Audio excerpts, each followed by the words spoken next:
ৰাতিপুৱা টোপনিটোত মই ধনী হোৱা সপোন এটা দেখি আছিলোঁ, কিন্তু মোক কোনোবাই উঠাই দিলে। ইফালে আকৌ ভাগিনে মই এতিয়া সোণৰ বাজ পাতে তাৰ ডায়মণ্ডৰ দাঁতকেইটা মাজি আছে।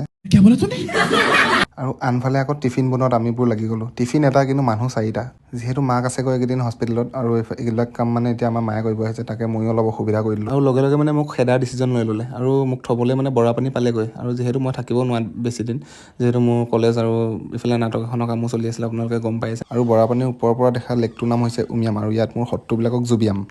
कितने तेजस्वी लोग हैं हमारे पास, कितने शानदार विचार रखते हैं। এইবিলাকক গুৱাহাটীলৈ আহিবলৈ ৰ'লছ ৰইচ এখন বুকিং কৰিলোঁ, আৰু তাতে মানে এটা স্পীকাৰ আছিল। স্পীকাৰটোত মানে মোক অলপ ভাষণ দিবলৈ দিলে, কিন্তু ভাষণ দি মই একেবাৰে বেয়া পাওঁ যিহেতু, সেইটো কাৰণে এইটো মই বাদ দিলোঁ। আৰু এইফালে ধুনীয়া ভিউটোৰ মাজে মাজে মই গৈ আছোঁ মানে যোৰাবাটলৈ, মানে খানাপাৰা আৰু নামিলোহি খানাপাৰাত। আৰু এইফালে মানে ৰ'দ এনেকুৱা বেছি গুৱাহাটীত, মানে কি ক'ম আৰু, গম পায়েই নহয়।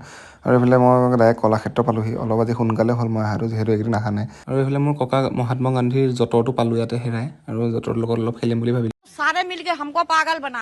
ইফালে ইয়াত আকৌ পূৰা লাইট ফিটিং কৰি আছে। কাইলৈ মানে আমি এইটো ষ্টেজতে কৰিম লভিতা। আপোনালোক সকলো আহিব দেই। ভিডিঅ' এটা পাইছে নহয় ধুনীয়া, আৰু প্ৰেক্টিচ কৰিও হৈ গ'ল। এতিয়া যাওঁ মানে আকৌ জাগিৰোডলৈ নাযাওঁ বাৰু আজি, মানে এইফালে দাদাহঁতৰ মনত থাকি মিন্ময় দা আৰু ডিম্পল দা, আৰু এইজন হৈছে ডিম্পল দা ডেৰগাঁও, মিন্ময় দা হৈছে তেজপুৰৰ। কোনোবাই চিনি পায় নেকি কমেণ্ট এটা কৰিবচোন। আৰু গুৱাহাটী ট্ৰেফিকৰ লগত আপোনালোকক ফচাই দিলোঁ। আৰু আজিলৈ এৰিছোঁ, আকৌ আহিম। আৰু ভিডিঅ'টোৰ তলত দেখিছেনে ফ'ল' বটনটো।